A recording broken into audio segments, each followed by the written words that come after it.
You know, when I came back, I used to work for the mayor of the city of Osaka in Japan. And when I came back, I was back and I just had a brand new little baby, and I had a new job, and I was going out to a sales call, and I'm in this brand new little car, used car, but new to us.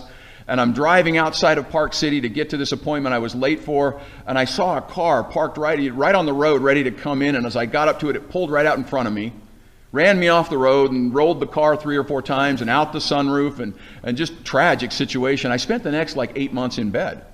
I'm on the couch. I got to tell you, being on the couch back in like the early 80s is not a great deal, because there's only 3 channels. And all day long, all you ever see all day long on the channels, you get personal injury lawyer commercials and soap operas, and the only reprieve is once in a while you get a cooking show. And so I'm laying on the couch, and I just got to love the cooking shows, right? Because the others were kind of worthless TV. But so I'm watching the cooking show, and there was this great cooking show about recipe for cookies. And once in a while, I'd get a reprieve off the couch to go to the store and walk around a little bit. I had back surgery and all kinds of things.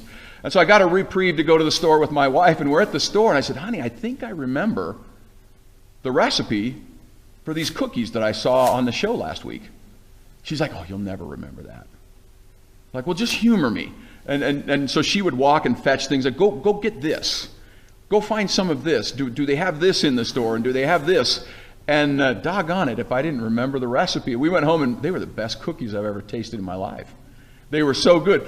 But think about, just kind of conjure up in your mind, right? Grandma's chocolate chip cookies, right? Marilyn's chocolate chip cookies, right? Just conjure those up a little bit, and you think about what that smells like and what it tastes like. But if you don't remember the recipe matters.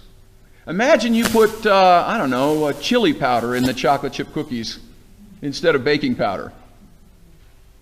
Right? What if you decide to throw dirt clods in instead of chocolate chips? Now, it's going to still look like a cookie, right? It'll look like a cookie. But it's not going to taste like Grandma's love. It's not going to, the recipe matters. Think about our recipe. Right in the Declaration of Independence, we have the very simple, ingenious recipe that conveys us to peace and prosperity. Very simple. We hold these truths to be self-evident. All men are created equal, endowed by their Creator. Now that means there's an exit interview and we have an accountability.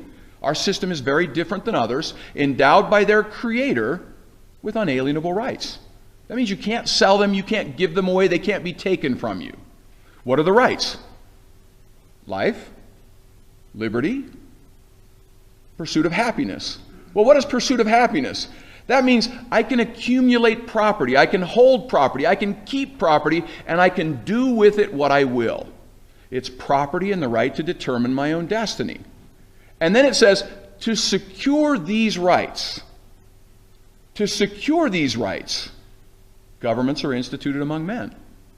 Why do we have government? Secure these rights. And then the most important part to me, it says that governments derive their power from consent of the governed. Well, who's that, Dan? That's us. So who's the boss in our system? That's us.